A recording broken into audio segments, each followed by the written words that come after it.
Deveria ter sido um momento de alegria. O casamento do meu irmão Ricardo. A família inteira reunida na casa de eventos Vila dos Ipês, em Curitiba. Todos elegantes, celebrando o que deveria ser um momento de união. Cheguei discretamente, vestindo meu uniforme militar com um sorriso modesto no rosto. Não esperava elogios, mas certamente não antecipava o que estava por vir. O dia começou com o céu de um azul intenso, típico de outubro no sul do Brasil. Enquanto dirigia meu Gol prata pela Avenida República Argentina, pensava em como seria rever toda a família após quase 2 anos de ausência. Meu último contato com eles havia sido no aniversário da minha mãe, Dona Helena, quando consegui uma licença de apenas 2 dias. Ricardo, meu irmão mais velho, estava noivo de Luciana, filha de um empresário local, dono de uma rede de farmácias. Um bom partido, como dizia meu pai, seu Joaquim. Ao chegar no salão, fui recebido com abraços rápidos e sorrisos educados. Olha só quem apareceu. O soldadinho, brincou o tio Roberto dando tapinhas nas minhas costas. Sorri, já acostumado, com aquele tipo de comentário. Para eles eu era apenas o caçula que havia escolhido brincar de guerra, em vez de seguir o caminho empresarial da família. A cerimônia transcorreu como esperado. Votos emocionados, lágrimas da minha mãe, a música Desde que te encontrei, tocando enquanto Luciana entrava com seu vestido branco. Sentei-me na terceira fileira, observando tudo com um misto de alegria pelo meu irmão e um vazio que não conseguia explicar.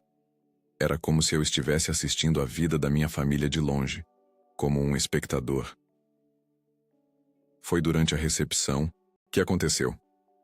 Entre taças de espumante nacional e canapés de salmão, meu cunhado Paulo, irmão de Luciana, fez um discurso. Começou elogiando Ricardo. Um empreendedor de sucesso, com futuro brilhante. E depois, ao mencionar a família do noivo, apontou para mim. E ali está o André, o soldadinho insignificante da família Oliveira. Risadas explodiram pelo salão. Enquanto o Ricardo construía um império, o André decidiu marchar pela pátria. Mas quem precisa de um general na família quando temos um CEO, não é mesmo? Mais risadas. Meu irmão, Ricardo, ergueu sua taça e riu também, um pouco constrangido, mas sem me defender. Forcei um sorriso, engolindo a amargura que subia pela minha garganta. Não era a primeira vez que me sentia um estranho na minha própria família, mas aquele momento foi particularmente doloroso. Tentei ignorar, continuei, comendo o filé ao molho madeira que estava no meu prato, tentando parecer indiferente. Cumprimentei alguns parentes distantes, primos que mal reconhecia, tias que perguntavam quando eu arrumaria um emprego de verdade. Respondia com educação, sem entrar em detalhes sobre minha carreira militar. A banda começou a tocar Evidências, e os casais encheram a pista de dança. Fiquei sentado observando. Senti uma mão pesada no meu ombro. Era meu pai com aquele cheiro característico de loção pós-barba Old Spice e uísque. E aí, André? Quando é que um soldado como você vai fazer uma festa dessas, hein? Ele riu ajeitando o paletó cinza. O Ricardo já está no 3º apartamento e você ainda morando em alojamento militar. Até quando vai ficar nessa vida sem futuro? Não respondi imediatamente. Olhei para o copo de água na minha mão, pensando em tudo o que poderia dizer. Sobre as missões que liderei, sobre as vidas que salvei, sobre as decisões que tomei sob fogo cruzado, sobre a patente que alcancei com menos de 40 anos, algo raro nas Forças Armadas brasileiras. Um dia você vai entender, pai. Foi tudo o que consegui dizer. Ele deu uma risada curta, incrédula. Entender o quê? Que meu filho jogou fora um futuro promissor para brincar de soldadinho? Ricardo está certo. Você deveria repensar suas escolhas. E então ele se afastou, juntando-se a um grupo de amigos empresários que discutiam o novo plano econômico do governo. Fiquei ali, sozinho, sentindo um aperto no peito, não de raiva, mas de uma estranha tristeza que não conseguia explicar. Tinha arriscado minha vida pelo meu país, participado de missões de paz da ONU, liderado operações que salvaram centenas de civis. Mas naquela noite, nos olhos deles, eu era apenas menos. menos importante, menos bem-sucedido, menos digno de respeito. Terminei meu jantar em silêncio, observando a festa acontecer ao meu redor. Minha mãe passou por mim, apressada em garantir que tudo estivesse perfeito. Parou brevemente, ajeitou minha gravata e sussurrou: "Tenta entender seu pai. Filho, ele só se preocupa com seu futuro." Assenti sem forças para explicar que meu futuro estava sendo construído, apenas de uma forma que eles não conseguiam, ou não queriam, enxergar. À meia-noite, quando os noivos cortaram o bolo de 5 andares com cobertura de pasta americana, decidi que era hora de ir embora.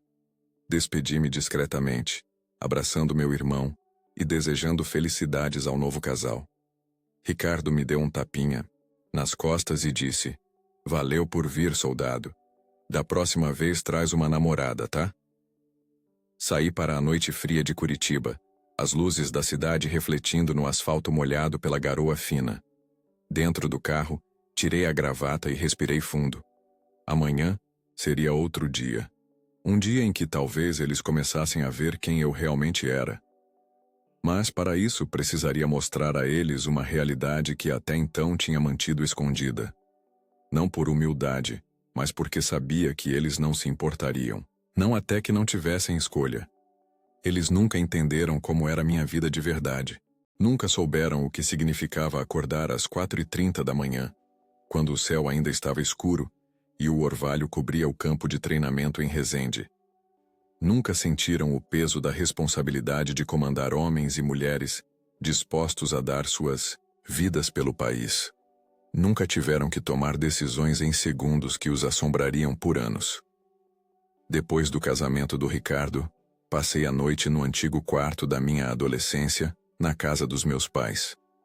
As paredes ainda tinham os pôsteres do Ayrton Senna e do Corinthians que colei aos 15 anos. Deitado na cama estreita, olhava para o teto descascado enquanto pensava na festa, nas risadas às minhas custas, no olhar de desapontamento do meu pai.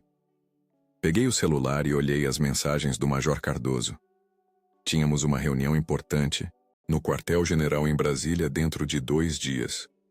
Assuntos de segurança nacional que não podia compartilhar nem com minha família. Deslizei o dedo pela tela e encontrei fotos da última missão na fronteira com a Colômbia. Eu, ao lado do tenente-coronel Ribeiro, coordenando a evacuação de uma aldeia indígena ameaçada por narcotraficantes. 23 vidas salvas, nenhuma baixa. Uma operação que recebeu elogios diretos do Ministério da Defesa.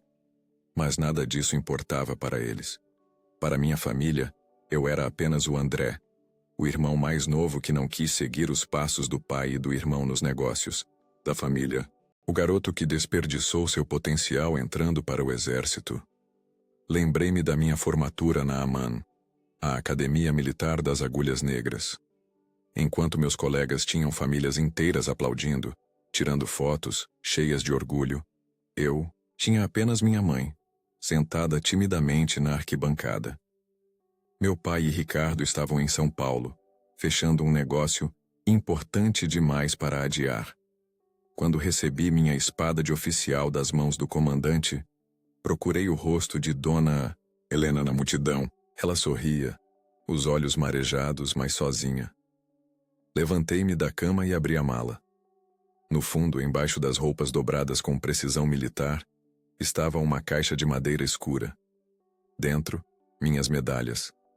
A Cruz de Combate de Primeira Classe, recebida após uma operação de resgate em território hostil. A Medalha do Pacificador, pelo trabalho no Haiti após o terremoto. A Ordem do Mérito Militar concedida pelo próprio presidente. Nunca as exibi em casa. Nunca contei as histórias por trás delas.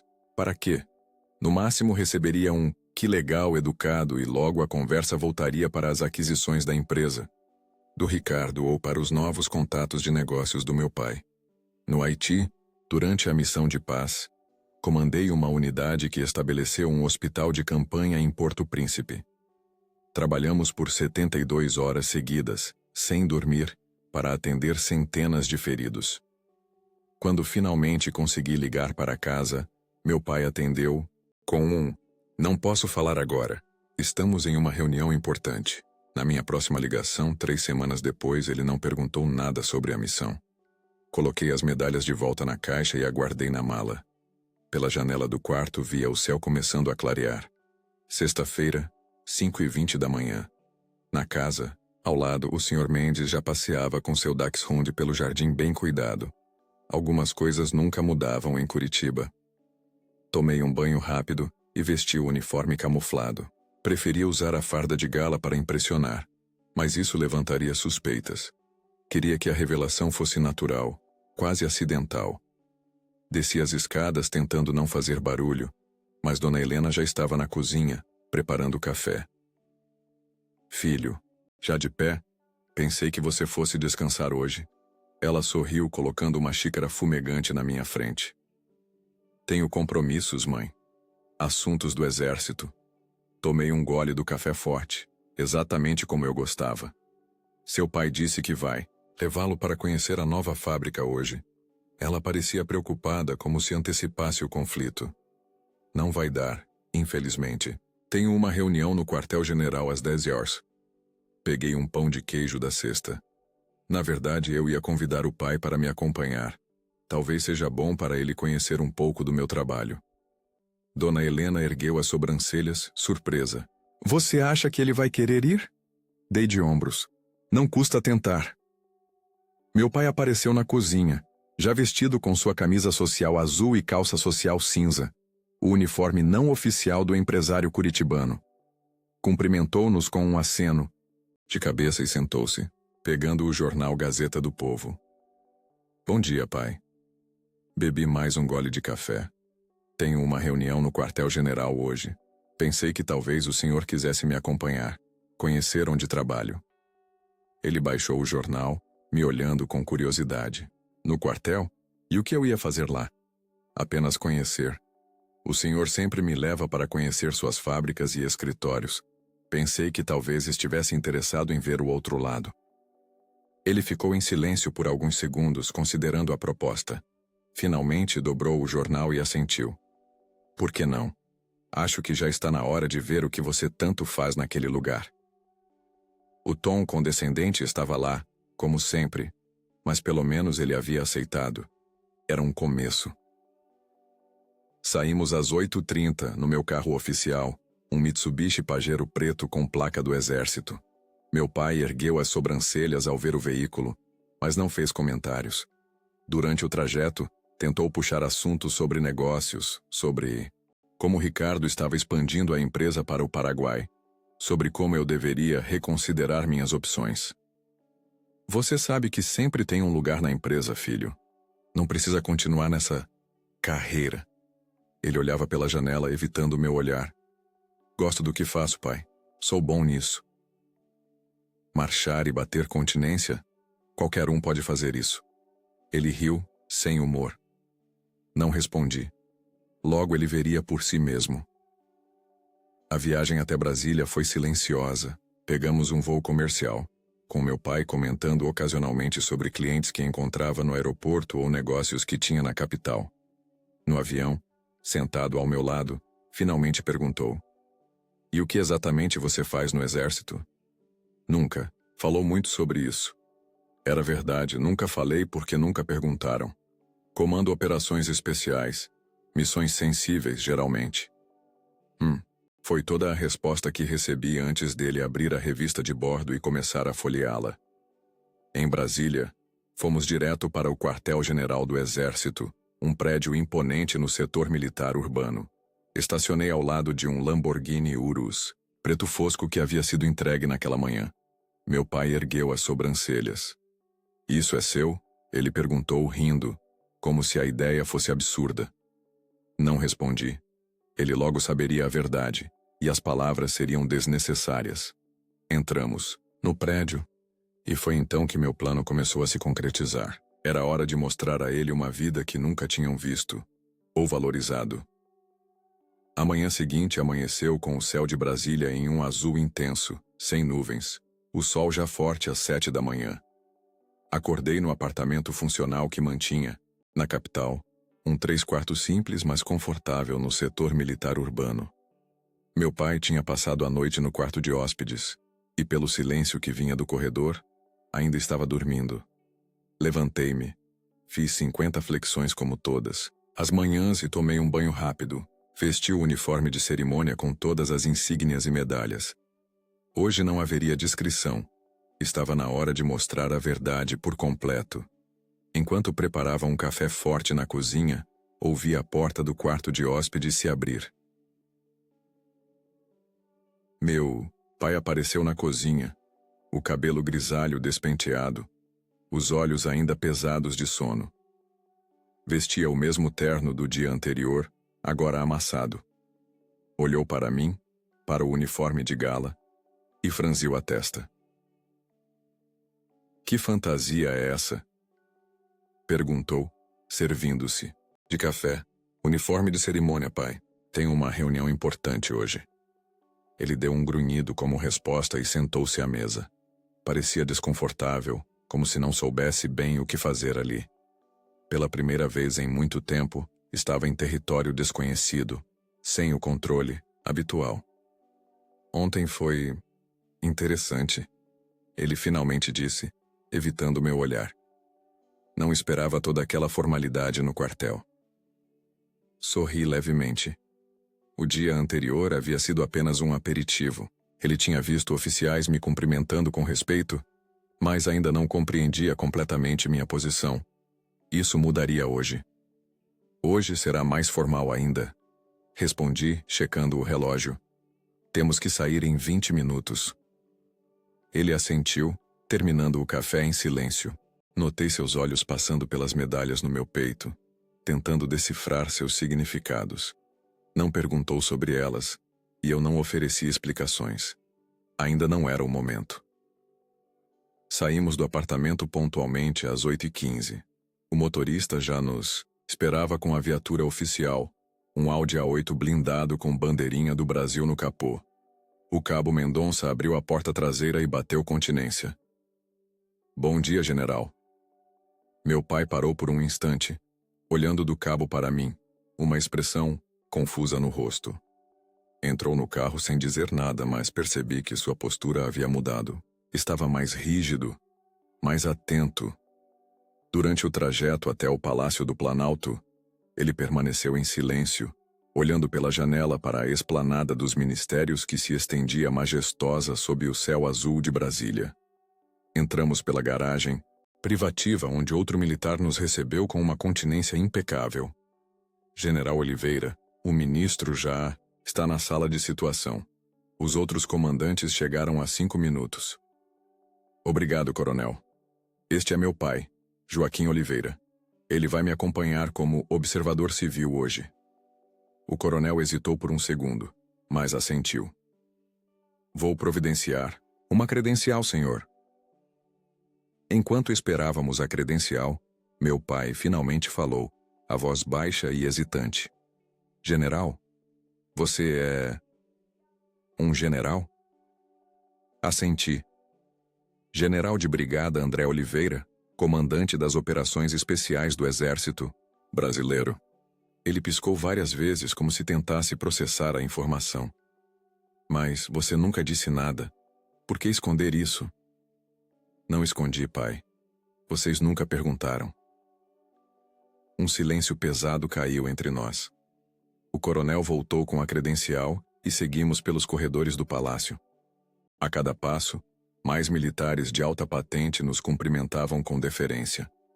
Alguns civis, assessores do governo, inclinavam a cabeça respeitosamente quando passávamos. Chegamos à sala de situação, um ambiente amplo com uma mesa oval, no centro, telas de projeção nas paredes e o brasão da República ao fundo. 12 pessoas já estavam sentadas, ministros, comandantes militares e assessores de segurança nacional.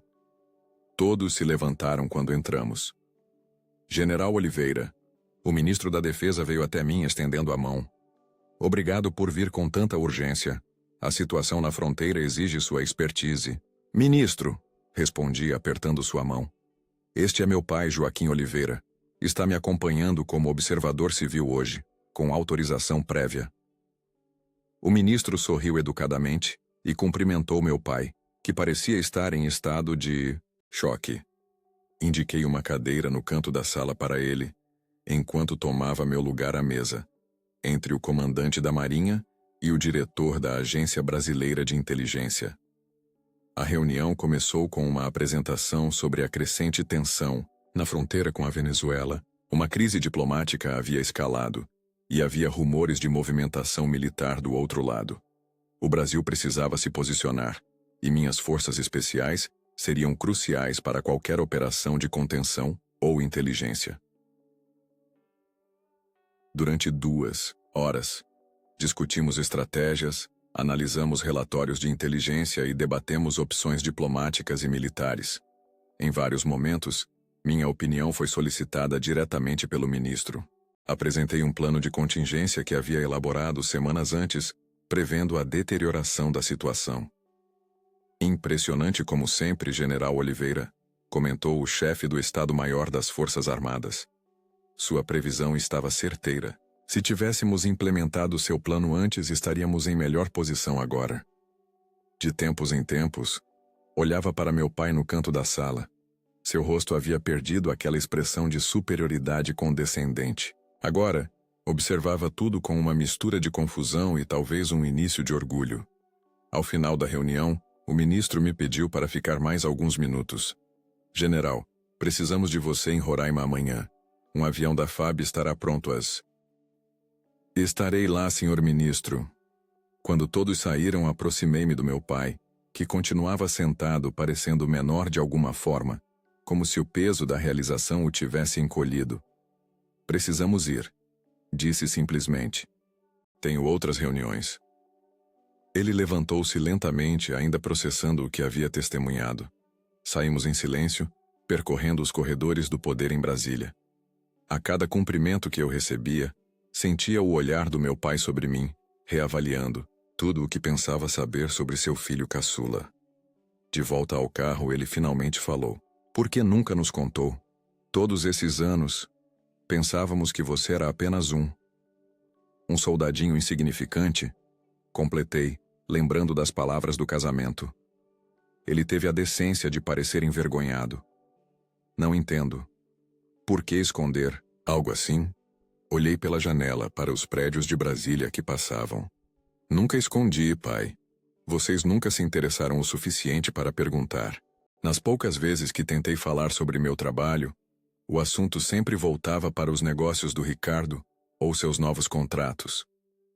Mas, general, ele repetiu a palavra como se ainda não acreditasse. Isso é importante. Importante para quem, pai? Para vocês. Que valor tem isso comparado com os milhões que Ricardo fatura por mês?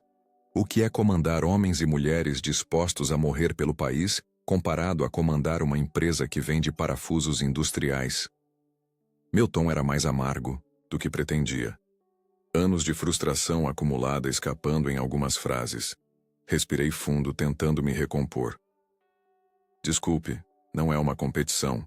Só queria que vocês vissem que também fiz algo da minha vida. Algo que tem valor, mesmo que não possa ser medido em balanços financeiros.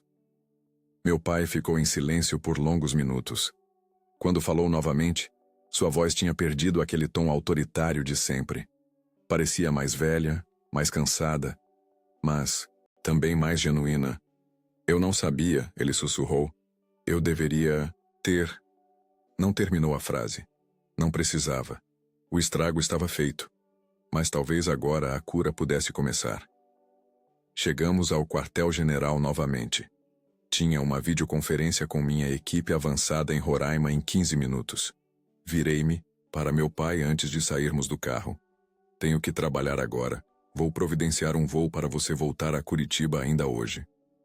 Ele assentiu, então parou, como se tivesse tomado uma decisão. André, eu posso ficar? Gostaria de ver mais, de entender melhor o que você faz. Estudei seu rosto por um momento, procurando sinais do velho desdém, da condescendência habitual. Não encontrei nada disso. Apenas um pai tentando, finalmente, conhecer seu filho. Claro, respondi. Pode ficar. Entramos juntos no prédio e pela primeira vez caminhamos lado a lado como iguais. Ao entrarmos no quartel-general do Exército em Brasília, o ambiente mudou completamente. O ar casual que meu pai carregava desvaneceu-se como névoa sob o sol forte. Observei sua postura enrijecer enquanto passávamos pelos corredores de mármore e madeira nobre. A cada passo, soldados e oficiais se posicionavam em sentido, costas, retas, olhos fixos à frente. Respeito palpável no silêncio disciplinado. General Oliveira, cumprimentava um. Senhor, dizia outro. A cada saudação percebia meu pai observando com crescente desconforto, como se estivesse num país estrangeiro, sem conhecer o idioma local. Seguimos pelo corredor principal, até o elevador privativo que levava ao andar dos oficiais de alta patente. O soldado responsável pelo elevador bateu continência assim que me viu. General, bom dia. O comandante do exército perguntou se o senhor pode passar na sala dele antes da videoconferência. Obrigado, Silveira. Passarei lá em seguida. Meu pai permaneceu em silêncio absoluto enquanto subíamos. Seu olhar vagava pelo interior espelhado do elevador, refletindo repetidamente nossas imagens. Eu, ereto em meu uniforme de cerimônia. Ele visivelmente fora de seu elemento. Quando chegamos ao 7º andar, minha secretária, Tenente Roberta Mendes, já nos aguardava na porta do elevador com uma pasta de documentos.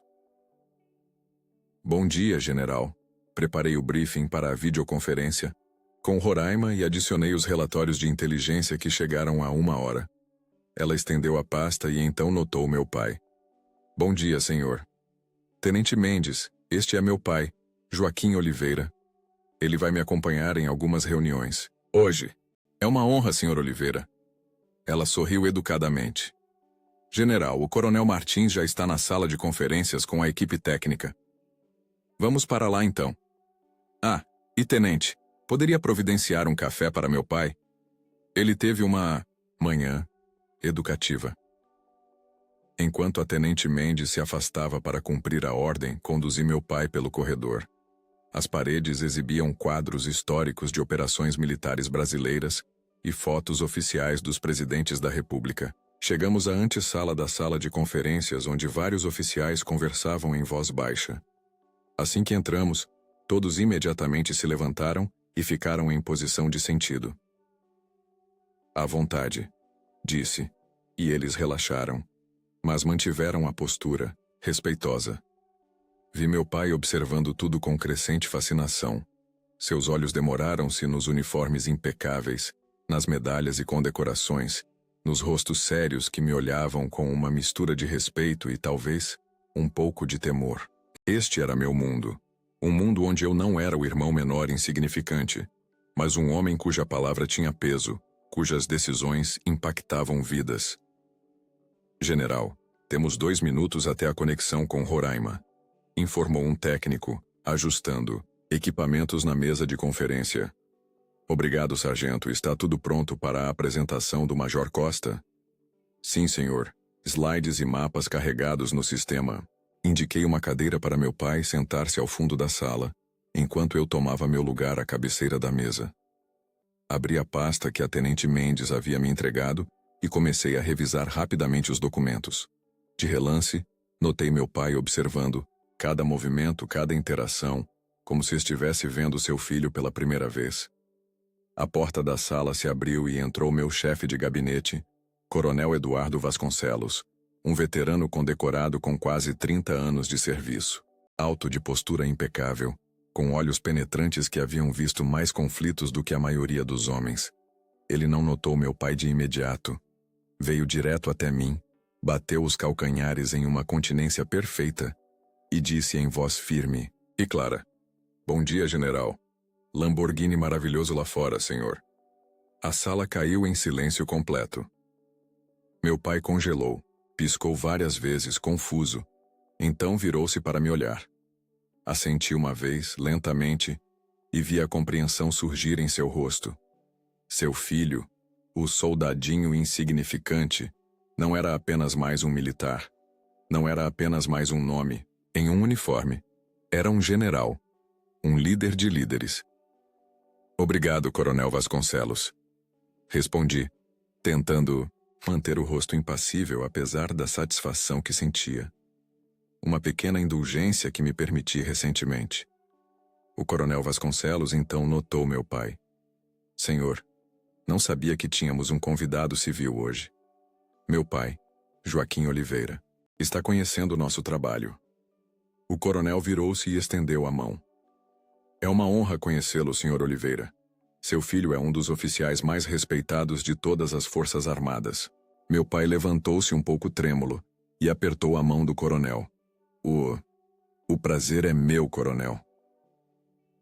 A tenente Mendes entrou com um café para meu pai, que aceitou a xícara com um agradecimento murmurado. Seu rosto estava pálido, sua postura, agora completamente diferente. O empresário confiante e arrogante havia dado lugar a um homem tentando processar uma revelação chocante. Vamos começar a videoconferência, anunciei, e todos tomaram seus lugares. As telas na parede frontal se acenderam, mostrando uma sala similar em Roraima, onde vários oficiais aguardavam. O Major Costa começou sua apresentação sobre a situação na fronteira. Mapas detalhados apareceram nas telas, mostrando posições estratégicas, movimentações suspeitas e áreas de potencial conflito. Durante toda a apresentação, mantive-me profissional e focado, fazendo perguntas incisivas, solicitando esclarecimentos sobre pontos específicos, dando diretrizes claras sobre como proceder. Era meu elemento, o lugar onde me sentia plenamente realizado, onde minha inteligência e liderança eram não apenas reconhecidas, mas essenciais. Major Costa, quero sua equipe monitorando aquele ponto de entrada 24 horas por dia. Se houver qualquer alteração no padrão de movimentação, quero ser informado imediatamente, não importa a hora. Sim, general. Coronel Vasconcelos, prepare uma equipe de resposta rápida. Quero-os prontos para mobilização em 2 horas, caso seja necessário. Será feito, senhor. Ocasionalmente olhava para meu pai. Ele assistia a tudo com uma expressão que misturava choque, confusão e talvez os primeiros sinais de um orgulho relutante. Estava testemunhando seu filho caçula, aquele que sempre viu como inferior ao irmão empresário, comandando uma operação de segurança nacional com a autoridade de quem nasceu para liderar. Ao final da videoconferência, dei as instruções finais e encerrei a transmissão. A sala começou a se esvaziar, com os oficiais saindo em ordem, cada um se despedindo com um respeitoso general ao passar. Quando ficamos a sós, meu pai permaneceu sentado, como se tivesse dificuldade para se levantar. Aproximei-me dele, agora, sem a necessidade de manter a fachada de autoridade inabalável. Então, aquele é o Lamborghini que você perguntou se era meu? Disse, permitindo-me um pequeno sorriso. Ele levantou o olhar, ainda processando tudo o que havia testemunhado. André, Ele pausou buscando palavras. Eu não fazia ideia. Eu sei, pai. Eu sei. Pela primeira vez em nossa vida adulta, vi vulnerabilidade genuína nos olhos do meu pai. O homem que sempre se considerou o mais forte, o mais bem-sucedido, o mais digno de respeito. Agora, era ele quem olhava para mim com uma nova compreensão, como se finalmente enxergasse o peso que eu carregava, a responsabilidade que repousava sobre meus ombros. Vamos, disse consultando meu relógio. Ainda temos mais uma reunião antes do almoço. Ele levantou-se, ajeitou o terno e me seguiu para fora da sala. No corredor, mais continências, mais "bom dia, general", mais olhares de respeito. E ao meu lado, meu pai caminhava em silêncio, seu mundo virando de cabeça para baixo com cada passo que dávamos. O silêncio perdurou por vários segundos, antes que o coronel Vasconcelos continuasse com a reunião, transitando naturalmente para atualizações sobre operações em andamento e estratégias futuras. Observei meu pai tentando acompanhar. Seu rosto pálido, sua postura agora encurvada em uma humildade que nunca havia testemunhado nele. Durante as 2 horas seguintes, ele permaneceu em silêncio absoluto, apenas observando. observando como cada palavra minha era anotada por oficiais de alta patente, observando como minhas sugestões eram imediatamente transformadas em ordens, observando como mesmo coronéis com décadas de serviço me tratavam com uma deferência incontestável. Pela primeira vez, ele via o mundo onde eu importava. Um mundo que operava sob pressão constante, onde decisões significavam vidas e minha voz comandava nações. Após a reunião estratégica, tínhamos uma pausa de 30 minutos antes do próximo compromisso. Levei meu pai até meu gabinete privativo. Uma sala ampla com vista para a esplanada dos ministérios. As paredes exibiam fotos de operações que liderei, com decorações emolduradas, e uma grande bandeira do Brasil atrás da escrivaninha, de mogno maciço. Sente-se, pai, ofereci indicando uma das poltronas de couro diante da minha mesa. Quer um café? Água? Ele negou com a cabeça, ainda processando tudo o que havia testemunhado. Sentou-se com cuidado como se temesse quebrar algo valioso. Seus olhos percorreram a sala, detendo-se nas fotos, nas medalhas, nos símbolos de autoridade que eu havia acumulado ao longo dos anos. Todo esse tempo, ele finalmente falou, voz baixa e insegura. Todo esse tempo você era isso. Sentei-me à minha mesa observando-o com calma. Sim. Por que nunca nos contou?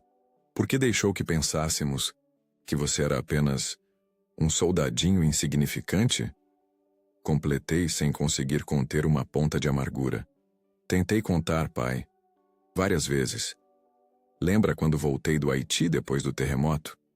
Tentei falar sobre a operação que comandei, sobre as vidas que salvamos. Você me interrompeu para falar sobre o novo contrato da empresa com uma multinacional. Ele baixou os olhos, claramente desconfortável com a lembrança. Ou quando recebi minha primeira estrela de general. Liguei para casa naquele dia. Mamãe atendeu, deu parabéns e quando pedi para falar com você, ela disse que estava em uma reunião importante e não podia ser interrompido. Eu não sabia que era por isso, ele murmurou.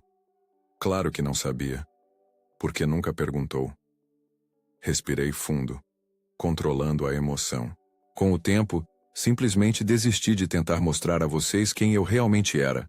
Se minha família achava que eu não era importante, que diferença fazia o que o resto do mundo pensava? Um silêncio pesado caiu entre nós. Pela janela, o céu de Brasília continuava impecavelmente azul, contrastando com a tensão dentro do gabinete. A tenente Mendes bateu na porta e entrou após minha autorização. General, o ministro da Defesa está na linha 3. Disse que é urgente. Obrigado, tenente. Esperei que ela saísse e peguei o telefone. General Oliveira. A conversa foi breve e técnica. Detalhes sobre a movimentação de tropas na fronteira. Autorizações que precisavam da minha assinatura. Decisões que não podiam esperar. Durante todo o tempo mantive o profissionalismo que havia cultivado ao longo de anos de serviço. Meu pai observava, ainda assimilando essa nova versão do filho que pensava conhecer. Entendido, senhor ministro. Estarei no local amanhã para supervisionar pessoalmente a operação. Desliguei o telefone e fiz algumas anotações em um bloco. Você responde diretamente ao ministro da Defesa? Meu pai perguntou surpreso. Em questões de operações especiais, sim. Meu departamento lida com situações sensíveis que exigem discrição e comando centralizado. Ele assentiu lentamente, ainda absorvendo a magnitude da minha posição. E aquele Lamborghini é realmente seu? Permiti-me um pequeno sorriso. Foi um presente. Um presente? De quem? Do governo do Kuwait. Diante de sua expressão confusa, expliquei. Há 2 anos, lideramos uma operação para resgatar 3 diplomatas kuwaitianos sequestrados na Colômbia. Era uma missão praticamente impossível. Região montanhosa, controle de narcotraficantes, informações limitadas. Mas conseguimos extraí-los sem baixas. O emir do Kuwait enviou presentes a todos os envolvidos na operação. Como comandante, recebi o carro. Meu pai piscou várias vezes tentando conciliar essa informação com a imagem que tinha de mim. Você... Você salvou diplomatas estrangeiros? Por que nunca contou essas histórias em casa? Pra quê, pai? Para ser interrompido por histórias sobre as aquisições do Ricardo? Para ouvir como os negócios dele estavam trazendo valor real para a família? Balancei a cabeça. Em algum momento, simplesmente aceitei que vocês nunca veriam valor no que eu fazia. Então parei de tentar. Outro silêncio se instalou, mais pesado que o anterior. Pela primeira vez vi meu pai, o homem que sempre teve respostas para tudo, que dominava qualquer conversa, completamente sem palavras. A Tenente Mendes bateu na porta novamente. General, está na hora da reunião com o adido militar americano. Obrigado, tenente, já estamos indo. Levantei-me ajeitando o uniforme. Meu pai também se levantou, mas permaneceu parado, como se não soubesse exatamente o que fazer ou dizer. Você pode ficar aqui se preferir, ofereci. Esta reunião é mais técnica. Não, ele respondeu rapidamente. Quero ir. Quero ver. No caminho para a sala de reuniões, passamos pelo corredor principal do quartel-general. Oficiais e soldados continuavam batendo continência quando passávamos. Vi meu pai observando tudo com novos olhos, não mais com desdém ou condescendência, mas com uma crescente compreensão do respeito que seu filho caçula comandava. A reunião com o adido militar americano foi breve, mas tensa. Discutimos operações conjuntas na fronteira amazônica, compartilhamento de inteligência sobre grupos terroristas internacionais com presença na América do Sul e cooperação em treinamento avançado. O coronel americano me tratava como um igual, algo que claramente impressionou meu pai. General Oliveira, Washington está extremamente satisfeito com os resultados da Operação Águia Verde, disse o adido militar. O secretário de Defesa pediu para transmitir pessoalmente seus cumprimentos pelo seu comando excepcional. Agradeça ao secretário, respondi. Foi um esforço conjunto bem-sucedido. Após a reunião, caminhamos de volta ao meu gabinete. Meu pai parecia estar em uma espécie de transe, processando tudo o que havia testemunhado ao longo do dia. André, ele finalmente falou quando chegamos ao gabinete. Eu não sabia. Realmente não sabia. Eu sei, pai. Quando seu irmão, quando nós... Ele parecia lutar com as palavras. No casamento, aquelas piadas, se soubéssemos... Se soubessem, teriam me tratado diferente? Perguntei, encarando-o diretamente. É isso que importa? O respeito só vem com o título? Com o carro importado? Com o poder? Ele não respondeu imediatamente, claramente desconfortável com a pergunta. Não é isso, é que nós simplesmente não entendíamos a importância do que você faz. E agora entende? Ele assentiu lentamente. Agora entendo. Olhei para o relógio. Eram quase 13h. Tenho uma videoconferência com o alto comando em 15 minutos. Depois disso podemos almoçar juntos e se quiser. Eu gostaria, ele respondeu, e pela primeira vez naquele dia, vi um sorriso genuíno em seu rosto. Não o sorriso confiante e levemente arrogante que eu conhecia, mas algo mais suave, mais vulnerável.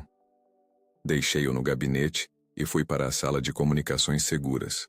Durante a videoconferência, minha mente ocasionalmente voltava para meu pai, sentado sozinho no meu gabinete, repensando anos de interações, reconsiderando cada comentário depreciativo, cada piada à minha custa, cada momento em que me fez sentir menos importante que meu irmão. Quando retornei 1 hora depois, encontrei-o em pé diante da parede onde estavam emolduradas minhas condecorações. Ele estudava cada uma delas com atenção, lendo as inscrições, observando os símbolos que para ele não tinham significado até algumas horas atrás. Pronto para o almoço? Perguntei. Ele se virou e percebi que seus olhos estavam levemente vermelhos. André, eu deveria ter perguntado. Deveria ter prestado atenção, sinto muito. Era a primeira vez que o ouvia pedir desculpas, a mim ou a qualquer pessoa. O peso do respeito, quando finalmente chega, pode dobrar até mesmo as costas mais orgulhosas. Vamos almoçar, pai, respondi simplesmente. Temos muito o que conversar. Saímos do quartel-general juntos, lado a lado. E enquanto caminhávamos, em direção ao Lamborghini preto fosco estacionado em vaga exclusiva, notei que meu pai não andava mais à minha frente como sempre fazia. Agora caminhava ao meu lado, em um silêncio respeitoso que dizia mais que qualquer palavra poderia expressar. Naquela noite, voltamos para Curitiba em um jato da Força Aérea Brasileira. Durante o voo, conversamos mais do que em todos os anos anteriores combinados. Meu pai, pela primeira vez, mostrava um interesse genuíno pela minha carreira, fazendo perguntas sobre operações que eu podia discutir, sobre os lugares onde servi, sobre as responsabilidades de um general. Respondi com paciência, sentindo uma estranha mistura de satisfação e melancolia. Era bom finalmente ser visto, mas doía pensar em quanto tempo perdemos. Quanto tempo demora para chegar a general? Ele perguntou, olhando pela janela as luzes das cidades abaixo. Em média, mais de 20 anos. Fui promovido um pouco mais cedo que o normal. Por quê? Operações bem-sucedidas. Liderança em situações críticas. Fui condecorado após coordenar o resgate de reféns da Embaixada Brasileira na Venezuela há 5 anos. Seu rosto mostrou surpresa. Aquela operação que saiu nos jornais, foi você quem comandou? Assenti. Nosso embaixador e mais 7 funcionários ficaram como reféns por 9 dias. A situação parecia impossível. Lembro de assistir na televisão. Era tudo que se falava naquela semana. Pois é, o Ricardo ligou para casa naquela época, não ligou? Para falar sobre a expansão da empresa para o Chile. Vi o constrangimento em seu rosto. Sim, ele ligou. Fizemos uma pequena comemoração em família. Eu sei. Mamãe me contou depois. Foi no mesmo dia em que voltei daquela missão. Tentei ligar para vocês, mas ninguém atendeu. O silêncio que seguiu foi doloroso. Ele olhou para as próprias mãos, envelhecidas e marcadas pelo tempo. Fomos péssimos pais para você, não fomos? Não respondi imediatamente. Parte de mim queria dizer que sim, que eles haviam falhado em me ver, em valorizar minhas conquistas. Mas outra parte entendia que meus pais eram produtos de seu tempo e de suas próprias experiências. Vocês foram os pais que sabiam ser. Respondi finalmente. Talvez não tenham entendido minhas escolhas, mas nunca duvidei que me amavam, do jeito de vocês. Ele assentiu, visivelmente emocionado.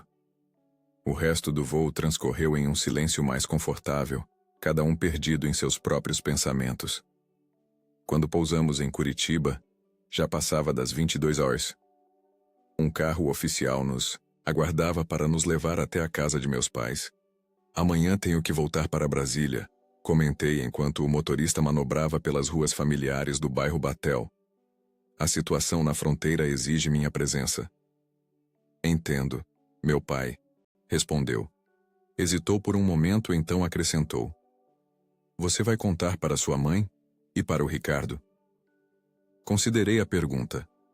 Não estava nos meus planos, mas depois de hoje, talvez seja a hora deles conhecerem quem realmente sou.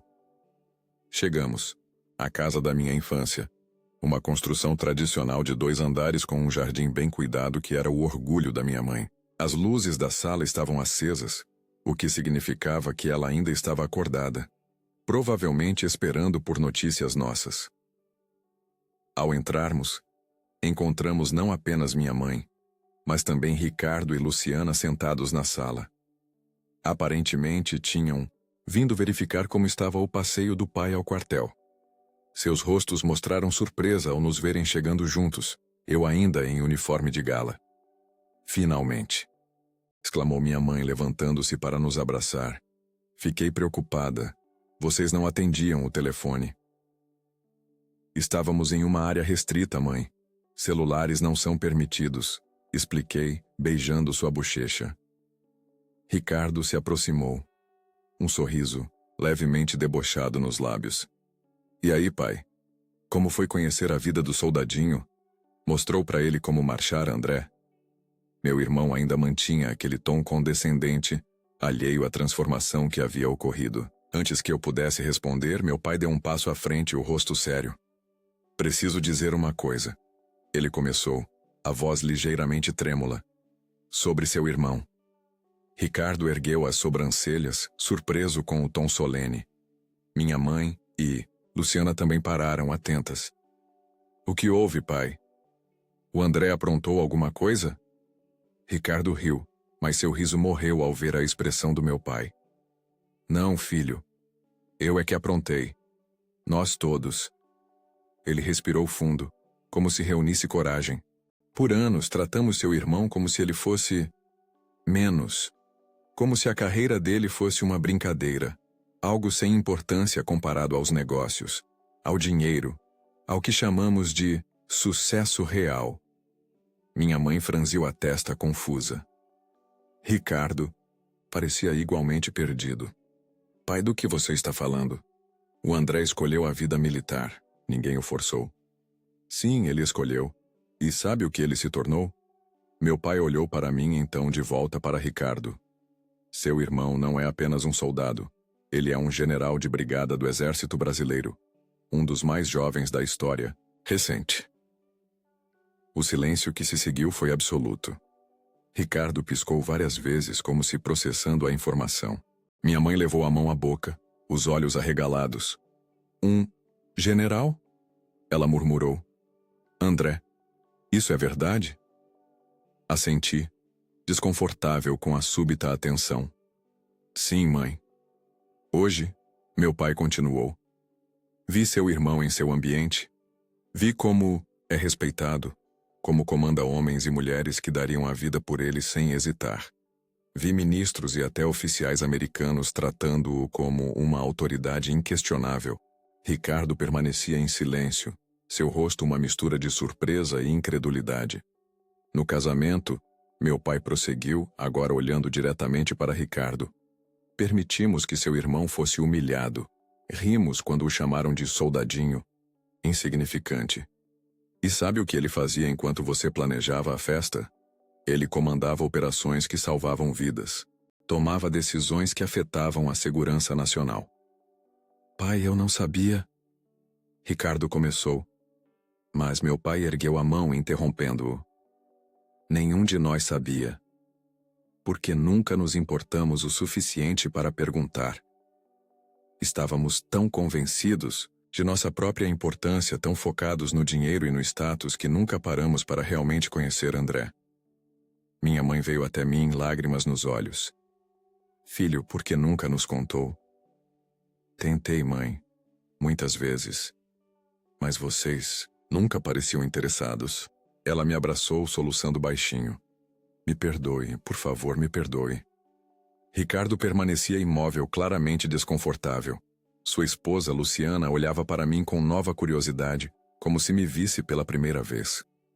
E aquele Lamborghini, preto no aeroporto?